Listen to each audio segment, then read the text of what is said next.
Have you ever wondered what really happens when you go full-time on YouTube, or when you make the leap to become a full-time content creator, influencer, whatever you'd prefer to call this line of work? That has been my reality for the last 4 months, and today we're going to dive into my journey of basically being a full-time YouTuber. The ups, the downs, and everything in between is what we're going to get into in this video. If you're new to this channel, hi, I'm Celine. On this channel, I share life in my 20s, productivity, self-improvement, and a lot of my content journey. So if you're into that sort of thing, consider subscribing and checking out my other videos. To give you some more background, 4 months ago, I basically decided to quit my job without another job lined up. The reason I made that decision was for a bunch of different factors outside of YouTube, and I actually made a video talking all about that, which I will link in the description. I wanted to bring that up to be clear that I didn't quit my job to become a YouTuber. It was more so that I had taken the opportunity to not work for a while, take a break, do things that fill my cup, and around that same time, a couple of videos had blown up on my channel and I was experiencing the most growth that I ever had. So I found myself really drawn to the idea of using the time when I didn't have a 9-to-5 job and really embracing this mindset of being a full-time creator and seeing what it would be like. And here we are today, 4 months later. I want to be as open and transparent about all of this with you guys, but also know that everyone's journey is different. And I have received a few comments from you guys asking for my perspective or any advice on whether you should do this full time. And all I can say is this is a very personal decision. There are so many factors to consider, which I will dive into as I go through this video. But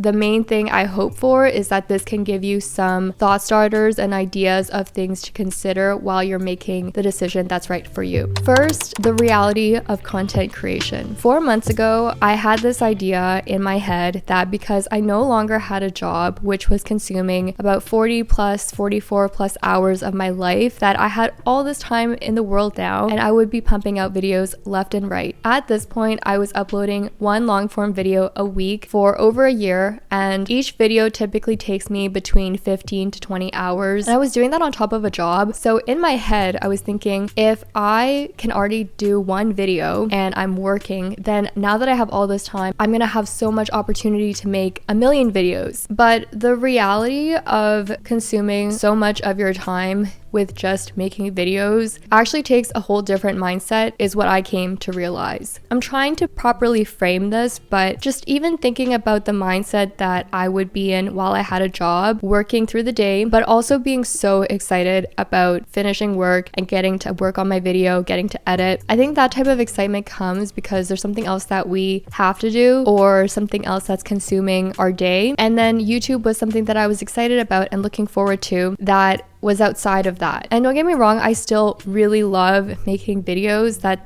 hasn't changed at all, but the idea in my head originally that I was gonna suddenly consume all my waking hours making videos was not realistic. That can lead to burnout. All the same patterns that you can have when you're diehard in your job or super fixated on doing one thing all day, every day, are the same things that can also happen with making YouTube videos. I just never had the thought that you could be burnt out from doing something that you love. It really boiled down to the same things to consider about balance, work-life balance, except work kind of became YouTube. I never looked at it as work, but there are certain traits of discipline that you need to have, of time management, that are very similar to how you would approach having a job. So overall, for me, realizing how much content I could realistically produce while maintaining my sanity and well-being and managing my time effectively were all a bit of a reality check for me. And you can, in fact, do too much of anything, even things that you love doing. Speaking of reality checks, there are numbers all over YouTube. Views, likes, subscribers. I'm a huge advocate for not getting too fixated on the numbers, but I'm gonna be honest, I too get fixated on them. I really had to make a conscious effort to not look at YouTube Studio every other minute. I'm sure I'm not the only one that refreshes it way too many times throughout the day. I think it's important to have a healthy relationship with YouTube analytics and metrics, whether or not you're full-time on YouTube or any other social platform for that matter. But there is definitely a weight that shifts when the content, the YouTube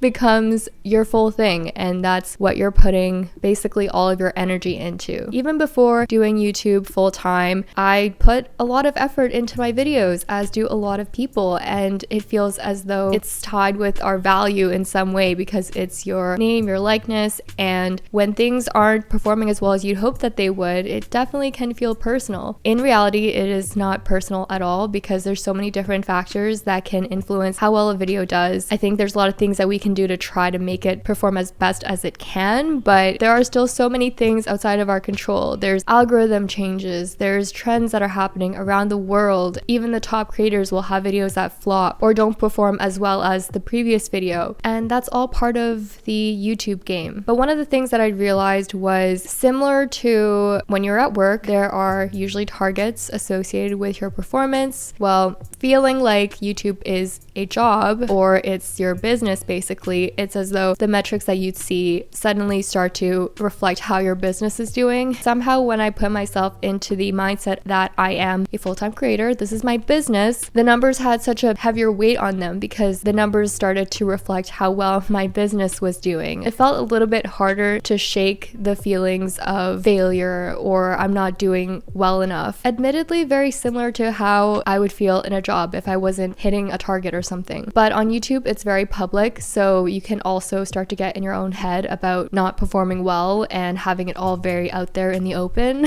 Thankfully, over the last 4 months, I've taken a step back and reminded myself of why I started to make YouTube videos. It goes way past what you're seeing on this channel, but I've always loved YouTube. I've always loved watching videos, the creativity that you can express on here, and just being able to bring your ideas to life. So the biggest shift in my mindset has been reminding myself of that and also making a bit of a promise to myself that as I continue to make videos, no matter what my channel looks like, I want to do stuff that I'm passionate about. And if I'm having fun while I'm making the video and I'm genuinely enjoying it, I feel like the numbers that come out of it are a bit easier to accept, and I'm not seeking validation from the numbers, but rather knowing that I did everything that I wanted to and everything that I could to make it the best video that I can make, and I'm having fun while I'm doing it. Personally, I feel like that's the best way for me to approach YouTube, or the best way to look at it, because once I start to think about the numbers and think about what's going to boost the numbers, etc., I think it really changes the quality of what I put out. If you're doing YouTube full time, it is a business, so there is an aspect of thinking like a business that is always going to be there. But another thing to keep in mind is videos perform well that people enjoy, and if people don't enjoy my videos because I'm not enjoying the process of making them, or I'm doing them for reasons that aren't true to my values, then it's counterproductive at that point anyways. So my relationship with numbers has been complicated, and I hope for any of you guys that are also refreshing your YouTube studio way too often that you can also try to step back from it. It does wonders for your mental health, whether or not you're full-time. Sticking to the theme of numbers, let's talk all about making money. Making money from YouTube is probably one of the most enticing aspects of becoming a YouTuber for a lot of people. When I first got monetized and made my very first $2 on my first day, I was over the moon, because when you decide to do YouTube or social media content, most of the time you're doing work for free because you enjoy it and making $0, 0 cents for a long time before any money hits your bank account. So the idea that you can make money doing something you love and then it actually happening is amazing. Admittedly, I was drawn to that. Over the last few months, as I've talked to more creators, I haven't experienced this myself, but I can say that there are some really big checks being written for people that do YouTube and content. One of the best parts I've come to realize is if you're doing YouTube or content full time and you are your own boss, there's no limit to how much money you can make. As long as you're able to build the platform to get those opportunities, there is no ceiling. Unlike an hourly wage or a salary job, you're not waiting for a promotion. But getting to that point is a whole other story. So that was a huge learning that I started to wrap my head around, and it was super inspiring. Let's quickly talk about the ways that people make money on YouTube. One, there's AdSense on YouTube, which are basically the ads that run on the videos that you see. If you're a YouTube partner, then you'd make a percentage of the ad revenue for all the ads that run on your videos. There's also sponsored content, or brand deals as people call it, which is essentially a collaboration with a brand where the brand will pay you to feature their product or service in your content. there's also affiliate marketing, Patreon, or memberships, selling products or digital products or courses. There are so many ways that you can make money as a creator. A lot of these things you can do even without being full-time, but when you are full-time, these are no longer side hustle things or an extra deposit to your bank account. These are the things that are going to feed you and pay for your rent and support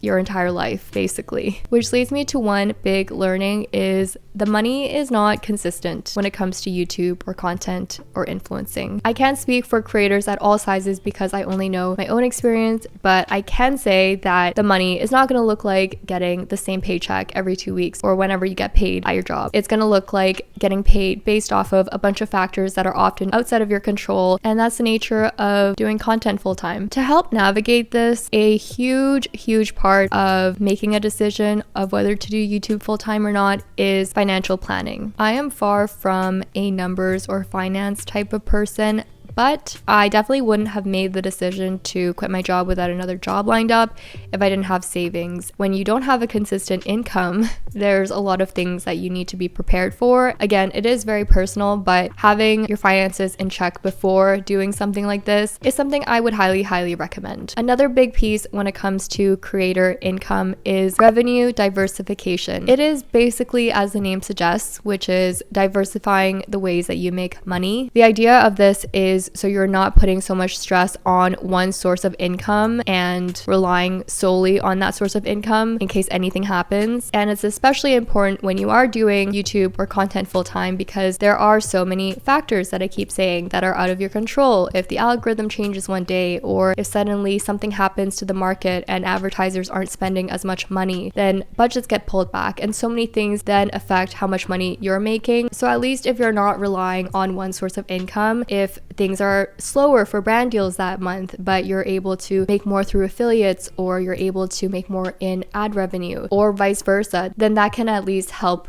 balance things out. That said, even though I know having diverse sources of income is important, I also realize I don't necessarily want to have every source of income. Just because you can make money from doing a bunch of things, selling a bunch of things, doesn't mean that you have to if it doesn't align with the brand that you want to build or the type of creator that you want to be. The last thing I'll touch on when it comes to money, and of course this would be the biggest area, but that is how much making money ended up shifting my perspectives on making content, and basically the way that I looked at the whole process. It's a shift that a lot of people talk about, and I mentioned it briefly earlier on, I think, but it's around the idea of not just thinking of yourself as a creator anymore, but then looking at your content as a business. Naturally, if you want to do this full time, then it is your business. So for me, I knew that this shift was going to happen once I started to focus in more on my YouTube channel, but I didn't realize where I really stood within the spectrum of creativity and business, and I definitely didn't consider how that might change the way that I view making videos. If making money is the main aspiration, there's always going to be more things that you can do, but that can often come at the sacrifice of the quality of the videos that somebody makes, or maybe the passion that you have, because the focus might not be on making the most creative or fulfilling project anymore. I'm sure those things vary a lot between everyone, and everyone has different relationships with money in general, but for me, I definitely had to take some time to think about that and basically evaluate where I was on the spectrum of, creativity and business and how that impacted my content. When I look back to 4 months ago, I know that my perspectives have changed so much, not just in the sense of YouTube and making content, but also with social media in general, with all the aspects that come with being a full-time creator. And I'm really grateful for the chance to be in this headspace, and it's taught me a lot about things that I truly didn't expect. Things like not having a limit to your success, because even though there can be lows and it can be frustrating and you can definitely feel unmotivated because things aren't growing as fast as you like them to, the opportunities to grow are endless if you are persistent and if you're looking at ways to improve and having the determination to continue all the things that you need in order to grow as a beginner, including having fun and enjoying the process, are just as important at the beginning as they are when you decide to go full time. But there are definitely new layers and challenges, skills that you need to gain if you decide to go full time. With that said, if you're wondering what the next steps are for me, this was not something that I intended as a permanent change or the permanent direction that I was going to take. It was really me embracing this time where I didn't have a job and decided to let myself be a full-time YouTuber instead. And even when the day comes that I do get a job, it's not going to change how I make videos. I feel like this whole experience has really just helped me gain new skills that are going to make me a better creator, look at things from a better perspective. I hope this was helpful for you guys and maybe spark some thoughts if you are considering this for yourself at some point. There is no right or wrong way to do all of this, is the last thing I'll say. Thank you guys so much for watching this video. Make sure to give it a thumbs up if you haven't yet, and to check out other videos from me on the screen, and I'll see you guys next time.